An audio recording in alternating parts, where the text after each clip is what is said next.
Hello, family. I am Bichekwa Ronald, a former student of CTM University, Faculty of Management Science, Palisa campus, and I'm also the former resident campus commissioner, um, always put in the context as RCC of FMS. And I want to say I'm so humbled and grateful that I was able to hold that position for 2 good terms. And that had never happened in the history of CTM University for anyone to hold an RCC position for 2 terms. And I want to appreciate me for believing in me, and also to you who supported me, more so the former year threes, and also the old students who are still at FMS. And I want to say, you guys, you're incredible and you're amazing. I celebrate you because you stood by my side. You never gave up on me. You gave me all the support and I needed to serve the students. And I also understand right now that you are in political season. And I know what is on ground right now, because whenever it comes to this kind of season, there are things that change. There are circumstances that come up. There are situations that rise. You know, some of them may even shock you. And today I wanted to be specific. My message is going to all those who wishes to be leaders in this forthcoming election. To you who has already contested, to you has already been nominated, and to you who is campaigning. And I want to be talking to you right now about what you should expect, what you'll be doing. I don't know your version, but these I want just to give you some of the basics that personally I believe in. I don't know what might have enticed you to go for that position you're going for, but this is what you should know, that leadership is not a business. Leadership is service, and service beyond self. Leadership is so demanding, both mentally, socially, economically. You must know that you've come to serve the students, the administration, and the entire environment. You must know that you're coming to be a bridge between both parties, and that's the administration and also the students. At times, when we go through, we tend to put much attention on one side, which causes a lot of issues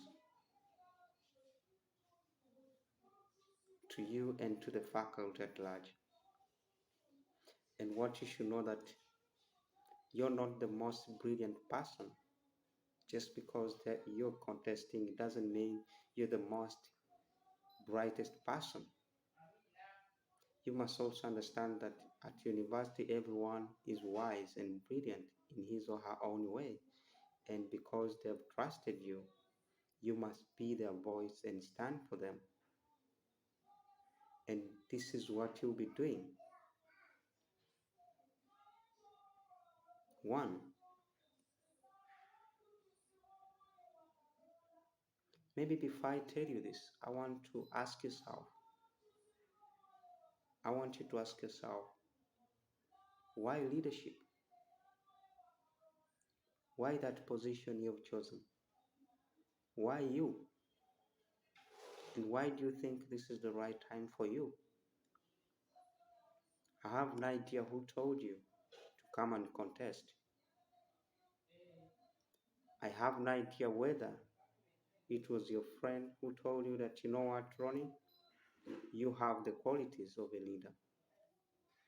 I don't know, maybe you read somewhere that they wanted people to apply. Whatever the reason, you must know the end result is service. You must be the leader who emphasizes unity, a leader who is proactive, a leader who is a good listener and a good action taker, a leader who is good at critical thinking and also reflective thinking. Because what you should know is that when you're leading students, in most cases it's very complicated because at times students do not need a reason even to strike. And this means that as a leader, you must be careful with the decisions that you take, with the words that you speak. Students need lecturers, lecturers need students. Just because someone reported a lecturer so and so, it doesn't mean because it doesn't mean that you're supposed to go and start shouting at the lecturer. You must learn to follow protocol. You must listen to both sides, and you must always look at a win-win solution in every situation you encounter into. And in case there is no win-win solution, you must always focus on the solution with the less effects. Leadership, and more so in the season we are in, the political season, you must expect that there are friends who are going to leave you. There are friends who are not going to vote you. There are students who are not going to support you. Others will show it, others will not show it. But how you will know? You'll see the results. Because believe me, you will not get 100%, no matter how good you are. And it doesn't mean that because students didn't vote for you, you're a bad person. No. Just because they disagreed with you doesn't mean they hate you. It's because they didn't just give you a chance to lead them. And that should not make you keep grudges with anyone. And after the politics, you must know there is life ahead. You must know their books. You must know they're still friends who care about you. And you must now put in more energy to convince even those whom you think never voted you. And believe me, it's even very difficult for you to tell who voted you and who didn't vote you because it's a secret about. And more so that's going to be online. That's the most dangerous part of it now because you'll not even have an idea. But at the end of the day, you must also expect that as you're campaigning, the end result is there always two results. That's you either lose or win. And if you lose, it doesn't mean you're bad. It doesn't mean you're a failure. It simply means students didn't give you a chance to lead them. And that's not a case. And that's not a very good reason for you to hate them. It's just a basis for you to start now proving them wrong, to say thank you for all those who gave me. And here I'm presenting myself maybe for the next time if at all you still have a chance. And in case you win, you must stick on the principles. You must stick on the things that you promised students. And as you're doing your activities in your position, you must also know how to categorize some of the demands that students have. Because one of the difficult part in leadership is learning to say no. Because a student will rise up and say, you know what, we need a school bus. I know we need it, but is it a short-term goal or it's a long-term goal?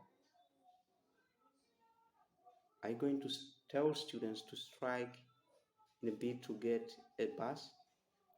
Do you think it's logically possible for you to get it in 1 or 2 weeks? So you must know that there are things that you are going to achieve and there are things that you can never achieve in your term. And what we usually do for the long-term goals, for the long-term demands, is that we advocate, we remind the administration that this is here and you must also think about it. And you must keep pushing so that we get it because we need it, students need it. And for the things that are achievable, ask for them. But as you're asking, don't over demand. Just let it be through dialogue because dialogue is very important. And you must know that you, you must be a good communicator. And a good communicator is also a good listener because when you know how to listen, you can know how to communicate. And from a point of knowledge, because you've already understood what the other party was talking about, you should never brag. Stick on your principles, stick on your character. Don't change because you're now an RCC, because you're now a finance secretary, because you're now this and this. Students remain your backbone. Teachers remain your future prospects because they are guiding you, they are giving you the knowledge. Be social but not stupid.